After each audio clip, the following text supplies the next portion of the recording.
Oric Consulting presents the Oracle Podcast with Anton Marshall. Hello and welcome. You're listening to the Oracle Podcast. I'm Anton Marshall. Today on the line with us, we have a young South African, I'm going to say a young South African named Jean Barker, all the way from Los Angeles, California. Now, Jean's story is very, very interesting.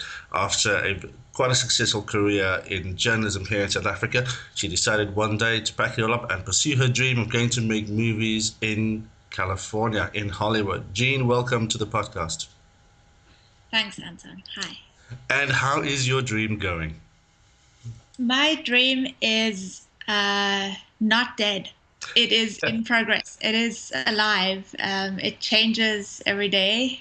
It is very persistent and very strong. And I keep being surprised by where it takes me, actually. Yeah, you've actually sort of just looking back through some of your posts that you've put to social media about some of the things you've been involved in. It seems to be a vocation or an occupation out there that moves very quickly, and there's always something going on. There is, and then it's, and then things that you think are for sure just don't happen, and then the thing that you least expected to happen happens, big. Like this comic book thing. At first I was just like, oh yeah, I'll try comic books. I don't know if comic books are a good way into film, if this comic book is going to end up being anything. And we've already decided it's going to be an animated series, and it's going to happen, and it's being published at the end of the month. But I've written 3 feature scripts that nothing has happened with. Is it a case of trying many different things at the same time and see what sticks? Absolutely. I mean, you've got to assume that most of what you do isn't going to work out, and always have it in reserve and keep it up to date and available.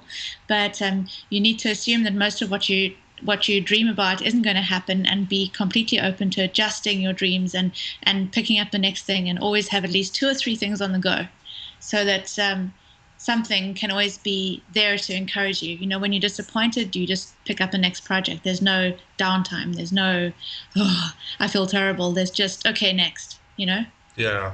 In your experience, or at least in your perception, do you think it might have been a bit tougher for someone like yourself, let's say a foreigner in America, trying to make it into what is pretty much an American industry?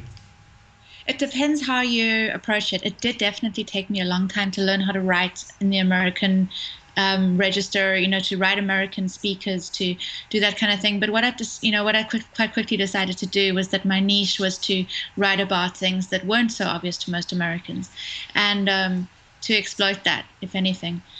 Just the same way that I exploit the fact that I'm female. It's supposed to be a disadvantage, but I think it depends how you approach it. And every opportunity that I've had has been about, being female and being foreign in the end. So I think it would be quite easy. There are a lot of things I couldn't do, but I think in some senses, because I can only work in the film industry, because that's what I'm here to do, unlike Americans, I can't go and get a job in a coffee shop. So I'm forced to succeed. I have no choice. And I think that's great.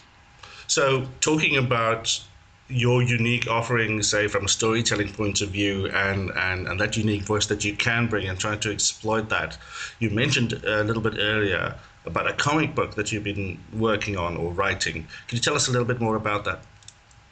Yeah, so it's called Nkosazana, which means princess, as you probably know. Mm-hmm. But no Americans know that, and they also can't pronounce it. So to them, I call it Zana, because that's easier. Yeah. It's set in an alternative reality, in which Mandela wasn't imprisoned; he was executed, and apartheid ended up controlling the whole of Africa. So and it's basically a story about apartheid set in the future, and the protagonist is a young woman who's mixed race, and takes on the role of a kind of feminist Mandela, I guess. Not that Mandela wasn't feminist, yes, Yeah. Just it's not meant to be in any way a criticism or insult to him, but it's just a reimagining. It's a way to, looking at the future allows you to talk about the past without all the baggage of the past. Yeah, that's kind of interesting. Just in your description, it seems sort of hit a lot of touch points that, as you said, are sort of quite unique as a prospect to what at least we understand the American storytelling process to be. I'm thinking also back to the surprising success of Neil Blomkamp's films, because he also seems to bring a particular flavor always, that's different to what other filmmakers are offering, and in this way your comic books doing that, and are you getting an opportunity to do that with your films too, to some degree?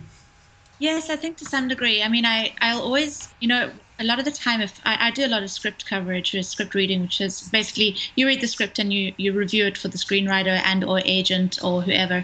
And I mean, the thing that you notice the most when you do that a lot is that the default in America is to the white male protagonist.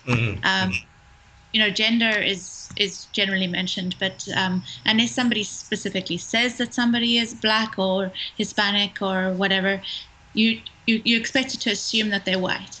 And as a South African, I've just never done that. Even though I'm a white South African, I've just never done that. It's just not how I was raised. It's just not how I see the world.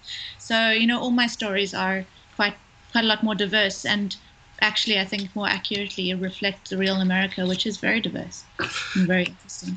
It's quite interesting also that as you're saying there, that the default seems to go towards the white male protagonist. I think it was Chris Rock who was saying recently that especially out in California, it's not even that the white male protagonist is in the majority of the populace there.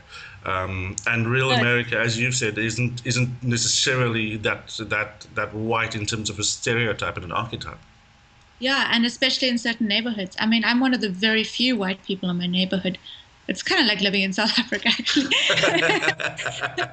No, it's not. It's not. It's very different. It's surprisingly different, much more different than I ever thought it would be. I thought, I know America. I've seen movies. I've seen TV, and it's not like South Africa at all. It's funny. Why do you think people like yourself now? I mean, obviously the reasons you've already mentioned, but South Africans have had uh, some great success and exploring great opportunities with the printed medium. I'm thinking about Lauren Berkus and others like yourself. And what about comic books in particular has really got you excited? I like the idea that that the producer Metal Gabor came with, which is that comic books are written mostly by men for men, and you ridiculous things where, like, for no apparent reason, the girl has to be having a conversation with her ass stuck in the air facing backwards, like, and wearing no clothes, or there's always some wind blowing her shirt up so that you can see her pubic area, and that it's very alienating. I never really read comics for that reason. But there were a few exceptions, and when she said we need to make stuff that's still sexy but just not sexist, I was really excited by that idea. And So, and also the prospect that this comic would be intended to become a film and not just remain in the print medium really excited me. It allows you to do something you can never do as a screenwriter, which is direct on the page. And as a writer-director, I'm very comfortable with that. It's sort of saying exactly what you want to see and who needs to be standing where and how they should be feeling. Right. To step back for a minute into the reason you went there in the first place, which is filmmaking. You've had some great success with a short film recently. Was that coming out of university?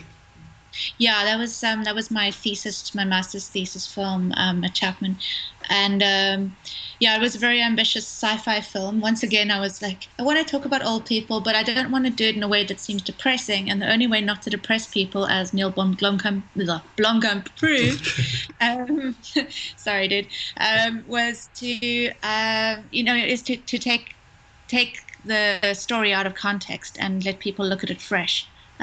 If he'd said, I want to make a movie about apartheid, people would have been like, oh, been done, depressing. But if he says, I've got this spaceship floating in the sky, and then, this township of prawns, then suddenly it's different. And you can start talking about race in a different way. So for the same reason, I wanted to talk about old people being in love, and I said it in the future in a euthanasia preparedness center. Yeah, it's great ideas, original ideas, and we often hear, whether jokingly or not, hear that Hollywood is out of ideas. How do you feel new ideas are received, and do you get an opportunity to explore these ideas more often than not, or is it really just a case of pushing it till it gets there? Well, the problem is that the sort of middle class has fallen out of Hollywood. You get people making a lot of films very cheaply at the lower sort of side of the indie scene, and then you get these major blockbusters, and there's not a hell of a lot in between. Right. That's because Hollywood is afraid. Hollywood is afraid that if they do something different, it won't succeed, and they'll waste $16 million. So they'd rather waste $40 million, a couple, $60 million, and fail big. I don't know why it is. They all these kind of sequels and remakes and all those kinds of things. It's not being out of ideas. There are plenty of great ideas. They're just scared to do anything with them, honestly, a lot of the time. And that's not all studios and not all the time, but there's certainly a lot of fear. And also I think audiences tend to want to go to movies that they can see in 3D. I feel that that's going to die out though. And I also feel that filmmakers have to be prepared to not be rich. It's not my goal to be rich. It's my goal to make another film. Okay.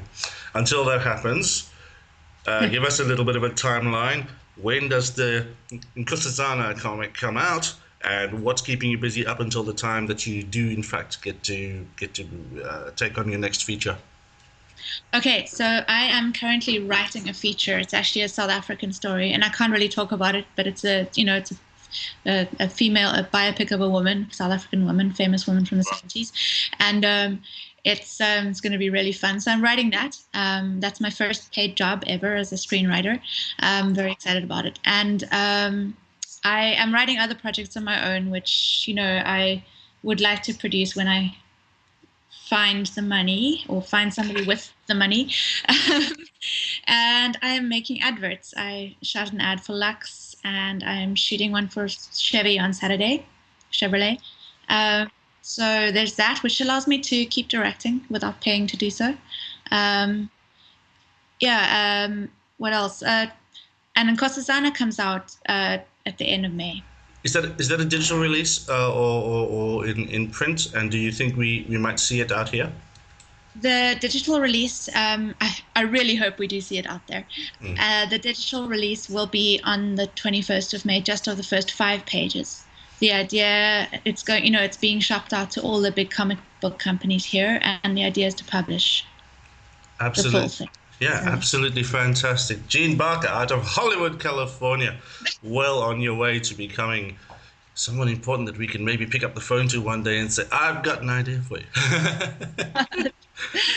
Thank you, Anton. Thanks very much for your time. It's very early in the morning here. It's very late in the evening there. But You know what? It seems like you're having a jowl of a time, to use a South Africanism. And really, I've said it to many people before. If there was anyone that exemplified, you know what? If you really want to do it, you can do it, no matter where you are in life. That would be you. Thank you very much, Jean Barker, for joining us today. Oh, thank you so much. You have been listening to the Oracle podcast, brought to you by Ori Consulting, www.oriconsulting.co.za.